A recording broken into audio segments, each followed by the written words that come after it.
বেথুয়ারিতে গভীর রাতে দুটি জায়গায় দুটি সাপ উদ্ধার। বেথুয়ারি বন দপ্তর উদ্ধার করলো সাপ দুটিকে, ছেড়ে দেওয়া হলো জঙ্গলে। মঙ্গলবার 5টা নাগাদ নাকাশিপাড়া বেথুয়ারি দুটি জায়গায় সাপ উদ্ধার করে বেথুয়ারি বন দপ্তর। একটি উত্তরপাড়ায় সুমন হালদারের বাড়ির উঠোনে একটি বিশাল আকৃতির 5 ফুট লম্বা দাঁড়ার সাপ দেখা যায়। আর একটি মাঠপাড়ায় কালার সাপ বেথুয়ারি পশ্চিম জগদানন্দপুর মাঠপাড়া সুরজিৎ মালাকার ওরফে কালার বাড়িতে। এরপর তারা আতঙ্কিত হয়ে যান, খবর দেওয়া হয় বেথুয়ারি বন দপ্তরে।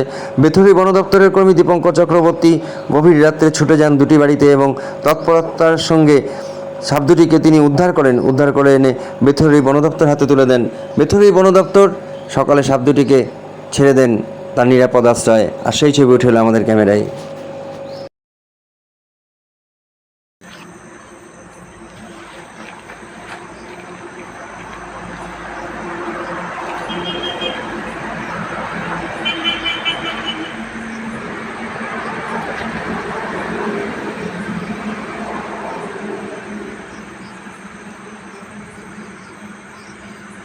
বেথুয়ারি উত্তরপাড়ায় একটি বিশাল আকৃতির দাঁড়ার সাপ উদ্ধার করলো বেথুয়ারি বন দপ্তর সোমবার রাত 11:30 নাগাদ। ঘটনাটি নাকাশিপাড়া বেথুয়ারি উত্তরপাড়ায় সুমন হালদারের বাড়ির উঠোনে একটি বিশাল আকৃতির প্রায় 5 ফুট লম্বা দাঁড়ার সাপ দেখা যায়। এরপর তারা আতঙ্কিত হয়ে পড়েন, খবর দেওয়া হয় বেথুয়ারি বন দপ্তরে।